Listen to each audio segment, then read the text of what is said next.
আসসালামু আলাইকুম ওয়া রাহমাতুল্লাহি ওয়া বারাকাতুহু। দ্বীনি ইসলাম নলেজ চ্যানেলে আপনাদের স্বাগতম। আজ আমি আপনাদের সঙ্গে আলোচনা করব, আজ পবিত্র সোমবার দিনে অথবা রাতে যদি আপনারা এই দোয়াটি অথবা এই আমলটি মাত্র জীবনে একবার করতে পারেন, অথবা এই দোয়ার আমলটি যদি আপনি জীবনে একবার করতে পারেন, আপনার জীবন যৌবনের ৮০, ৯০, ১০০ বছরের গুনাহ আল্লাহ মাফ করে দিবেন।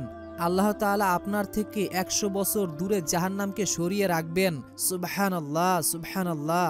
এবং কিয়ামতের দিন বিশ্বনবী হযরত মুহাম্মদ সাল্লাল্লাহু আলাইহি ওয়াসাল্লামের সঙ্গে জান্নাতে যেতে পারবেন। রাসূল সাল্লাল্লাহু আলাইহি ওয়াসাল্লাম বলেছেন, যে ব্যক্তি এই দোয়াটি পড়বে আমি তাকে হাত ধরে জান্নাতে নিয়ে যাব। সুবহানাল্লাহ, সুবহানাল্লাহ। প্রিয় দিনী ভাই এবং বোনেরা, সপ্তাহের শ্রেষ্ঠ দিনগুলোর মধ্যে সোমবার দিন অত্যন্ত গুরুত্বপূর্ণ একটি দিন। এই দিনে আমাদের প্রিয় নবী হযরত মুহাম্মদ সাল্লাল্লাহু আলাইহি ওয়াসাল্লাম রোজা রেখেই কাটাতেন। তাই এই দিনের গুরুত্ব ও ফজিলাত অনেক বেশি। এই দিনে বান্দার পুরো সপ্তাহের আমল আল্লাহ তাআলার সামনে উপস্থাপন করা হয় এবং আল্লাহ তাআলা তার পাপী বান্দাদেরকে ক্ষমা করে থাকেন। এবং আল্লাহ তাআলা বলেন, হে আমার বান্দারা, তোমাদের মাঝে এমন একটি দিন উপনীত হয়েছে যে দিনটিকে তোমরা মূল্যায়ন করো না।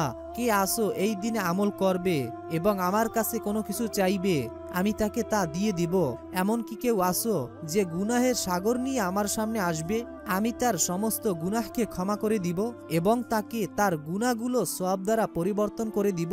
এমন কেউ কি আসো যে ঋণগ্রস্ত, খুবই অভাবের ভিতরে আসো, আমার কাছে তোমার সমস্যার কথা বলো, আমি তোমার সকল সমস্যার সমাধান করে দিব। এমন কেউ কি আসো যার পরিবার ও সংসারের ভিতরে অভাব অনটন রয়েছে, আমি তোমার পরিবার ও সংসার থেকে অভাব অনটন দূর করে দিব। দিনী ভাই এবং বোনেরা, আল্লাহ তাআলা এভাবেই আমাদেরকে ডাকতে থাকেন, কিন্তু আমরা এমনই হতভাগা জাতি, আল্লাহর ডাকে সাড়া দেই না। আমরা শেষ নবীর উম্মত, আমাদের হায়াত খুবই কম। আমরা এই অল্প হায়াতের ভিতরে এই যে অল্প সময় পেয়েছি, এই অল্প সময়কে আমরা অপচয় করতেছি। দেখুন দিনী ভাই এবং বোনেরা, মুসা কিংবা ঈসা নবীর উম্মতেরা হায়াত পেয়েছে অনেক বেশি, তারা কিন্তু আমল করতে পেরেছে অনেক বেশি, কিন্তু আমাদের বয়সের সীমাটা খুবই কম, ৫০ কিংবা ৬০ অথবা হাইয়েস্ট গেলে ১০০-১০০-র বেশি, কিন্তু এর বেশি আর কেউই বাঁচবে না। কিন্তু দেখেন, হযরত মুসা আলাইহিস সালাম কিংবা হযরত ঈসা আলাইহিস সালামের উম্মতেরা বয়স পেয়েছে অনেক বেশি, তারা হায়াতও বেশি পেয়েছে এবং আমলও অনেক বেশি করেছে। কিন্তু আল্লাহ তাআলা যে আমাদের হায়াত কমিয়ে দিয়েছে, এই কম হায়াতের ভিতরে কিন্তু আল্লাহ তাআলা অনেক বরকত দিয়েছেন। যেমন ধরুন, হযরত মুসা আলাইহিস সালামের জমানায় কেউ যদি একবার আল্লাহু আকবার বলতো, তাকে যদি 10টা নেকি দেওয়া হতো, তাহলে আমরা যদি একবার আল্লাহু আকবার বলি, তাহলে আমাদেরকে 100টি নেকি দেওয়া হবে। তাহলে তারা সময় বেশি পেয়েছে, আমলও করেছে, সবও অনেক বেশি পেয়েছে, কিন্তু তাদের তুলনায় আমাদের সবটা অনেক বেশি। আল্লাহ তাআলা আমাদের এই সবের ভিতরে অনেক বরকত দিয়েছেন। তাই আপনি যদি চান যে সপ্তাহে একদিন আমি আমল করব এবং সপ্তাহের সমস্ত গুনাহ আমি মাফ করাবো, আল্লাহর কাছে ক্ষমা চাবো এবং এই ক্ষমা চাওয়ার মাধ্যমে আমি আমার জীবনে সুখ শান্তি নিয়ে আসব, পরিবার থেকে অভাব দূর হবে এবং যাবতীয় যত বিপদ আপদ বালা মুসিবত রয়েছে সমস্ত কিছু আল্লাহ ক্ষমা করে দিবেন। তাই আমলটি করবেন এই উদ্দেশ্যে ভিডিওটি না টেনে একদম শেষ পর্যন্তই দেখতে থাকুন। অনুরোধ করছি, আমরাই প্রথমবার নারীদের ছবি ছাড়া কিংবা হারাম কোনো ছবি ছাড়া ইউটিউব এবং ফেসবুকে ভিডিও দিয়ে থাকছি। এরকম ভিডিওগুলি যদি আপনি আপনার ফোনে পেতে চান, এজন্য অবশ্যই দ্বীনি ইসলাম নলেজ চ্যানেলটিকে সাবস্ক্রাইব করে রাখুন। তো চলুন শুরু করি। তো সর্বপ্রথম আমি আপনাদেরকে সোমবার দিনের রোজার ফজিলাত বলবো, এরপরে দোয়া এবং আমলগুলো খুব সহজেই বলে দিব। আমাদের প্রিয় নবী হযরত মুহাম্মদ সাল্লাল্লাহু আলাইহি ওয়াসাল্লাম সপ্তাহে 2 দিন রোজা রাখতেন, সোমবার এবং বৃহস্পতিবার। এই বিষয়ে নবীজি সাল্লাল্লাহু আলাইহি ওয়াসাল্লামকে জিজ্ঞাসা করা হলো, হে আল্লাহর রাসূল, আপনি কেন সোমবার এবং বৃহস্পতিবার রোজা রাখেন? নবীজি সাল্লাল্লাহু আলাইহি ওয়াসাল্লাম বললেন, আমি সোমবার ও বৃহস্পতিবার রোজা রাখি এই জন্য, সোমবার ও বৃহস্পতিবার বান্দার নেক ও বদ আমল আল্লাহ তাআলার সামনে উপস্থাপন করা হয়। তাই আমি চাই যখন আল্লাহর সামনে বান্দার আমল পেশ করা হোক, তখন যেন আমি রোজা অবস্থায় থাকি। সুবহানাল্লাহ। তো সোমবার দিন এই রোজা রাখার ফলে বা এই রোজা রাখার কারণে আপনাদেরকে আল্লাহ তাআলা কি দিবেন, এর পুরস্কারই বা কি? হাদিসে কুদসিতে আল্লাহ রাব্বুল আলামিন বলেন, রোজা আমার জন্য এবং এর প্রতিদান আমি দিব। যেহেতু রোজা আল্লাহর জন্য রাখতেছেন, এর প্রতিদান আল্লাহ নিজেই দিবেন এবং আপনার যেটা চাহিদা সেটাই দিবেন। আল্লাহর কাছে যদি আপনি রোজা অবস্থায় থেকে এই আমলটি করে বলতে পারেন, তাহলে অবশ্যই আল্লাহ আপনার মনের যে কোনো কামনা বাসনা পূরণ করে দিবেন। সোমবার দিনে রোজা রাখার অন্যতম একটি ফজিলাত হলো আল্লাহ তাআলা বান্দার থেকে জাহান্নামকে 100 বছর রাস্তা দূরে সরিয়ে রাখবেন। রাসূল সাল্লাল্লাহু আলাইহি ওয়াসাল্লাম ইরশাদ করেছেন, যে আল্লাহর সন্তুষ্টির জন্য একটি রোজা রাখবে, আল্লাহ তাআলা জাহান্নাম থেকে তাকে 100 বছর রাস্তার দূরে সরিয়ে রাখবেন। সুবহানাল্লাহ, সুবহানাল্লাহ। রোজা রাখার অন্যতম একটি ফজিলাত হলো রাসূল সাল্লাল্লাহু আলাইহি ওয়াসাল্লাম বলেছেন, রোজা এবং কোরআন কিয়ামতের দিন বান্দার জন্য সুপারিশ করবেন। রোজা আল্লাহ তাআলার কাছে বলবে, হে আল্লাহ, হে রব, আমি তাকে অনাহার এবং স্ত্রীর সহবাস থেকে বিরতি রেখেছি, সুতরাং তার ব্যাপারে আমার সুপারিশ কবুল করো। এবং কোরআন বলবে, হে আল্লাহ, আমি তাকে রাতে ঘুম থেকে জাগিয়ে রেখেছি, এজন্য তার ব্যাপারে আমার সুপারিশ কবুল করো। রাসূল সাল্লাল্লাহু আলাইহি ওয়াসাল্লাম বলেছেন, তখন উভয়ের সুপারিশ কবুল করা হবে। সুবহানাল্লাহ, সুবহানাল্লাহ। অর্থাৎ দিনী ভাই এবং বোনেরা, কোরআন এবং এই রোজা কিয়ামতের দিন আপনাকে সুপারিশ করবেন এবং সেই সুপারিশ আল্লাহ তাআলা কবুলও করে নেবেন। তাহলে একটিবার ভেবে দেখুন, আপনারা যারা রোজা রাখার ক্ষমতা রাখেন তারা অবশ্যই রোজাটা রাখবেন, এবং যারা কোরআন পড়তে পারেন অবশ্যই এই দিনে বেশি বেশি কোরআন তেলাওয়াত করবেন। আর যারা কোরআন তেলাওয়াত করতে পারেন না, তারা অবশ্যই আজকে আমি আপনাদেরকে পবিত্র কোরআনের এমন একটি সূরা শোনাবো, যে সূরাটি শোনার দ্বারা আপনাদের মনের আশা তো পূরণ হবেই, কিয়ামতের দিন আপনাদেরকে কোরআন সুপারিশ করবেন। এবং এখন আপনারা সূরাটি শুনলে প্রতিটা হরফে 10টি করে নেকি পাবেন এবং আপনার আমলনামা থেকে 10টি গুনাহকে আল্লাহ কেটে দিবেন। ফেরেশতা আপনাদেরকে নিয়ে আল্লাহর সামনে প্রশংসা করবে এবং আপনার পক্ষ থেকে আল্লাহর কাছে সাহায্য চাইবে। আপনার যেটা প্রয়োজন ফেরেশতারা তা জানে এবং ফেরেশতারা আপনাদের পক্ষ থেকে আল্লাহর কাছে তা দাবি করবেন এবং আল্লাহ তাআলা আপনাদের সেই প্রয়োজনগুলো পূরণ করে দিবেন। নবীজি সাল্লাল্লাহু আলাইহি ওয়াসাল্লাম বলেছেন, যেই ঘরে প্রতিদিন কোরআন তিলাওয়াত করা হয় অথবা শোনা হয়, ওই ঘরে কোনো বিপদ আপদ কিংবা কোনো বালা মুসিবত থাকতে পারে না। ওই ঘরে যদি কোনো কঠিন রোগও থাকে, আল্লাহর কোরআনের বরকতে নবীজি সাল্লাল্লাহু আলাইহি ওয়াসাল্লামের উপর নাজিলকৃত পবিত্র কোরআনের উসিলায় সেই বিপদ আপদ বালা মুসিবত রোগ ব্যাধি ভালো হয়ে যায়। প্রিয় বন্ধুরা, আমি যদি আপনাদেরকে এই সূরাটির ফজিলাত সম্পর্কে বলতে চাই, তাহলে ভিডিওটি আরো অনেক লম্বা হয়ে যাবে। তো আগে আমরা সূরাটি শুনবো, কেননা সূরাটি শোনার কারণে আপনার হৃদয় অন্তর একেবারে নরম হয়ে যাবে। আপনি আমল করতে তখন উৎসাহিত পাবেন এবং আল্লাহর রহমত আপনার উপর নাজিল হবে। সূরাটি শোনার পর যদি আমরা আমলটি করি, তখন আপনি আমলটি করে মনে শান্তি পাবেন। তো আগে আমরা সূরাটি শুনবো, কেননা এই সূরাটি শোনার দ্বারা আমাদের এই চ্যানেলের অনেক দর্শকরাই উপকার পেয়েছে এবং তারা আমাদেরকে জানিয়েছে। মহান আল্লাহর কাছে দোয়া করি, হে আল্লাহ, যে যেই উদ্দেশ্য নিয়ে, যে যেই মনে আশা আকাঙ্ক্ষা নিয়ে এই সূরাটি শুনছে এবং শুনবে এবং এই সূরাটি শোনার পর আমলটি করবে, আপনি সকলের মনের আশা ও মনের গভীরে লুকিয়ে থাকা মনোবাসনা পূরণ করে দিন। যাদের পরিবার এবং সংসারের ভিতরে টাকা পয়সার সমস্যা অথবা পরিবার ও সংসারের ভিতরে ঝগড়াঝাটি অশান্তি লেগেই আছে, যাদের পরিবারে স্বামী স্ত্রীর কথা শুনে না, স্ত্রী স্বামীর কথা শুনে না, আপনি তাদের স্বামী স্ত্রীর ভিতরে ভালোবাসা ও মহাব্বত সৃষ্টি করে দিন।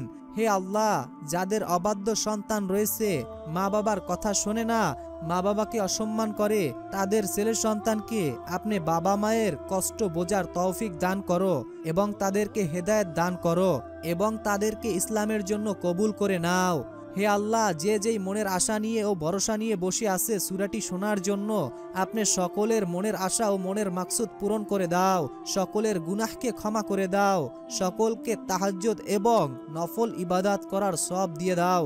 হে আল্লাহ, এই সূরাটি শুনে যারা এই আমলটি করবে, আপনি সকলের সকল বিপদ আপদ বালা মুসিবত দূর করে দিন।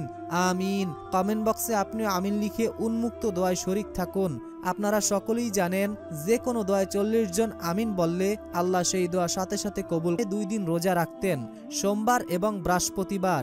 এই বিষয়ে নবীজি সাল্লাল্লাহু আলাইহি ওয়াসাল্লামকে জিজ্ঞাসা করা হলো, হে আল্লাহর রাসূল, আপনি কেন সোমবার এবং বৃহস্পতিবার রোজা রাখেন? নবীজি সাল্লাল্লাহু আলাইহি ওয়াসাল্লাম বললেন, আমি সোমবার ও বৃহস্পতিবার রোজা রাখি এই জন্য, সোমবার ও বৃহস্পতিবার বান্দার নেক ও বদ আমল আল্লাহ তাআলার সামনে উপস্থাপন করা হয় তাই আমি চাই যখন আল্লাহর সামনে বান্দার আমল পেশ করা হোক তখন যেন আমি রোজা অবস্থায় থাকি। সুবহানাল্লাহ। তো সোমবার দিন এই রোজা রাখার ফলে বা এই রোজা রাখার কারণে আপনাদেরকে আল্লাহ তাআলা কি দিবেন, এর পুরস্কারই বা কি? হাদিসে কুদসিতে আল্লাহ রব্বুল আলামিন বলেন, রোজা আমার জন্য এবং এর প্রতিদান আমি দিব। যেহেতু রোজা আল্লাহর জন্য রাখতেছেন, এর প্রতিদান আল্লাহ নিজেই দিবেন এবং আপনার যেটা চাহিদা সেটাই দিবেন। আল্লাহর কাছে যদি আপনি রোজা অবস্থায় থেকে এই আমলটি করে বলতে পারেন তাহলে অবশ্যই আল্লাহ আপনার মনের যে কোনো কামনা বাসনা পূরণ করে দিবেন। সোমবার দিনে রোজা রাখার অন্যতম একটি ফজিলাত হলো আল্লাহ তাআলা বান্দার থেকে জাহান্নামকে 100 বছর রাস্তা দূরে সরিয়ে রাখবেন। রাসূল সাল্লাল্লাহু আলাইহি ওয়াসাল্লাম ইরশাদ করেছেন, যে আল্লাহর সন্তুষ্টির জন্য একটি রোজা রাখবে আল্লাহ তাআলা জাহান্নাম থেকে তাকে 100 বছর রাস্তার দূরে সরিয়ে রাখবেন। সুবহানাল্লাহ, সুবহানাল্লাহ। রোজা রাখার অন্যতম একটি ফজিলাত হলো রাসূল সাল্লাল্লাহু আলাইহি ওয়াসাল্লাম বলেছেন, রোজা এবং কোরআন কিয়ামতের দিন বান্দার জন্য সুপারিশ করবেন। রোজা আল্লাহ তাআলার কাছে বলবে, হে আল্লাহ, হে রব, আমি তাকে অনাহার এবং স্ত্রীর সহবাস থেকে বিরতি রেখেছি, সুতরাং তার ব্যাপারে আমার সুপারিশ কবুল করো। এবং কোরআন বলবে, হে আল্লাহ, আমি তাকে রাতে ঘুম থেকে জাগিয়ে রেখেছি, এজন্য তার ব্যাপারে আমার সুপারিশ কবুল করো। রাসূল সাল্লাল্লাহু আলাইহি ওয়াসাল্লাম বলেছেন, তখন উভয়ের সুপারিশ কবুল করা হবে। সুবহানাল্লাহ, সুবহানাল্লাহ। অর্থাৎ দিনী ভাই এবং বোনেরা, কোরআন এবং এই রোজা কিয়ামতের দিন আপনাকে সুপারিশ করবেন এবং সেই সুপারিশ আল্লাহ তাআলা কবুলও করে নেবেন। তাহলে একটিবার ভেবে দেখুন, আপনারা যারা রোজা রাখার ক্ষমতা রাখেন তারা অবশ্যই রোজাটা রাখবেন এবং যারা কোরআন পড়তে পারেন অবশ্যই এই দিনে বেশি বেশি কোরআন তেলাওয়াত করবেন। আর যারা কোরআন তেলাওয়াত করতে পারেন না তারা অবশ্যই আজকে আমি আপনাদেরকে পবিত্র কোরআনের এমন একটি সূরা শোনাবো যে সূরাটি শোনার দ্বারা আপনাদের মনের আশা তো পূরণ হবেই, কিয়ামতের দিন আপনাদেরকে কোরআন সুপারিশ করবেন। এবং এখন আপনারা সূরাটি শুনলে প্রতিটা হরফে 10টি করে নেকি পাবেন এবং আপনার আমলনামা থেকে 10টি গুনাহকে আল্লাহ কেটে দিবেন। ফেরেশতা আপনাদেরকে নিয়ে আল্লাহর সামনে প্রশংসা করবে এবং আপনার পক্ষ থেকে আল্লাহর কাছে সাহায্য চাইবে। আপনার যেটা প্রয়োজন ফেরেশতারা তা জানে এবং ফেরেশতারা আপনাদের পক্ষ থেকে আল্লাহর কাছে তা দাবি করবেন এবং আল্লাহ তাআলা আপনাদের সেই প্রয়োজনগুলো পূরণ করে দিবেন। নবীজি সাল্লাল্লাহু আলাইহি ওয়াসাল্লাম বলেছেন, যেই ঘরে প্রতিদিন কোরআন তিলাওয়াত করা হয় অথবা শোনা হয় ওই ঘরে কোনো বিপদ আপদ কিংবা কোনো বালা মুসিবত থাকতে পারে না।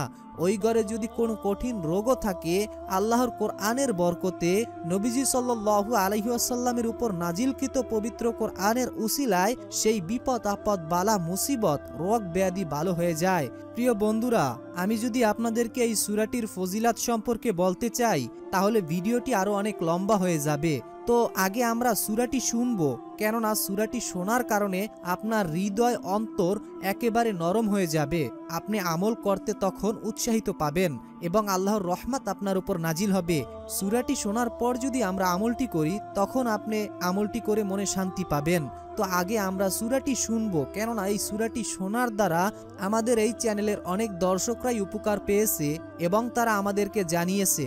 মহান আল্লাহর কাছে দোয়া করি, হে আল্লাহ, যে যেই উদ্দেশ্য নিয়ে যে যেই মনে আশা আকাঙ্ক্ষা নিয়ে এই সূরাটি শুনছে এবং শুনবে এবং এই সূরাটি শোনার পর আমলটি করবে, আপনি সকলের মনের আশা ও মনের গভীরে লুকিয়ে থাকা মনোবাসনা পূরণ করে দিন।